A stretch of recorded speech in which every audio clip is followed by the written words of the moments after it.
Gustave Le Bon. Extrait des lois psychologiques de l'évolution des peuples. La civilisation d'un peuple repose sur un petit nombre d'idées fondamentales. De ces idées dérivent ses institutions, sa littérature et ses arts. Très lentes à se former, elles sont très lentes aussi à disparaître. Devenues depuis longtemps des erreurs évidentes pour les esprits instruits, elles restent pour les foules des vérités indiscutables et poursuivent leur œuvre dans les masses profondes des nations.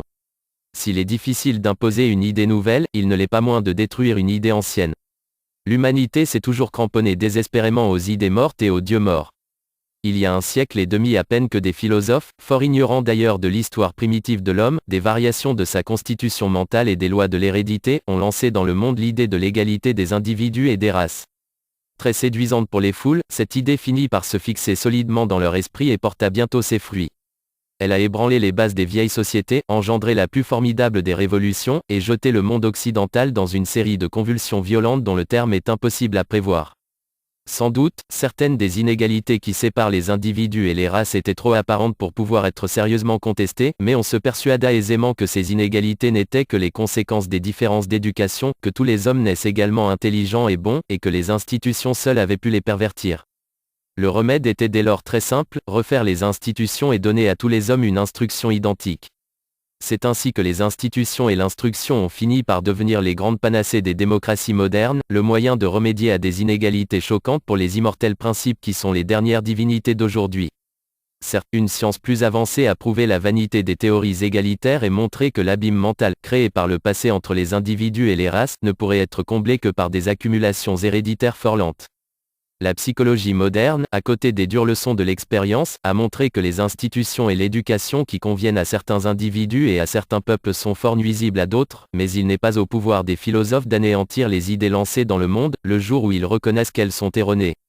Comme le fleuve débordé qu'aucune digue ne saurait contenir, l'idée poursuit sa course dévastatrice, et rien n'en ralentit le cours. Cette notion chimérique de l'égalité des hommes qui a bouleversé le monde, suscité en Europe une révolution gigantesque, lancé l'Amérique dans la sanglante guerre de sécession et conduit toutes les colonies françaises à un état de lamentable décadence, il n'est pas un psychologue, pas un voyageur, pas un homme d'État un peu instruit, qui ne sache combien elle est erronée, et pourtant il en est bien peu qui osent la combattre.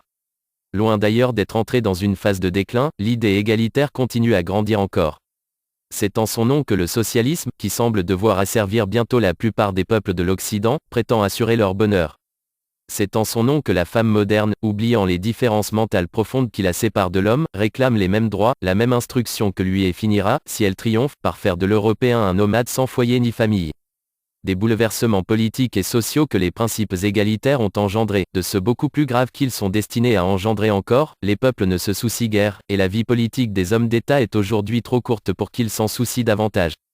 L'opinion publique est d'ailleurs devenue maîtresse souveraine, et il serait impossible de ne pas la suivre. L'importance sociale d'une idée n'a d'autre mesure réelle que la puissance qu'elle exerce sur les âmes. Le degré de vérité ou d'erreur qu'elle comporte ne saurait avoir d'intérêt qu'au point de vue philosophique. Quand une idée vraie ou fausse est passée chez les foules à l'état de sentiment, toutes les conséquences qui en découlent doivent être successivement subies. C'est donc au moyen de l'instruction et des institutions que le rêve égalitaire moderne tente de s'accomplir. C'est grâce à elles que, réformant les injustes lois de la nature, nous essayons de couler dans le même moule les cerveaux des Noirs de la Martinique, de la Guadeloupe et du Sénégal, ceux des Arabes de l'Algérie et enfin ceux des Asiatiques. C'est là sans doute une bien irréalisable chimère, mais l'expérience seule peut montrer le danger des chimères. La raison ne saurait transformer les convictions des hommes. Les luttes séculaires des races ont surtout pour origine l'incompatibilité de leur caractère. Il est impossible de rien comprendre à l'histoire si l'on n'a pas toujours présent à l'esprit que des races différentes ne sauraient ni sentir, ni penser, ni agir de la même façon, ni par conséquent se comprendre. Sans doute les peuples divers ont dans leur langue des mots communs qu'ils croient synonymes, mais ces mots communs éveillent des sensations, des idées, des modes de pensée tout à fait dissemblables chez ceux qui les entendent. Il faut avoir vécu avec des peuples dont la constitution mentale diffère sensiblement de la nôtre, même en ne choisissant parmi eux que les individus parlant notre langue et ayant reçu notre éducation, pour concevoir la profondeur de l'abîme qui sépare la pensée des divers peuples. On peut, sans de lointains voyages, s'en faire quelque idée en constatant la grande séparation mentale qui existe entre l'homme civilisé et la femme, alors même que celle-ci est très instruite. Ils peuvent avoir des intérêts communs, des sentiments communs, mais jamais des enchaînements de pensées semblables. Ils se parleraient pendant des siècles sans s'entendre parce qu'ils sont construits sur des types trop différents pour pouvoir être impressionnés de la même façon par les choses extérieures. La différence de leur logique suffirait à elle seule pour créer entre eux un infranchissable abîme.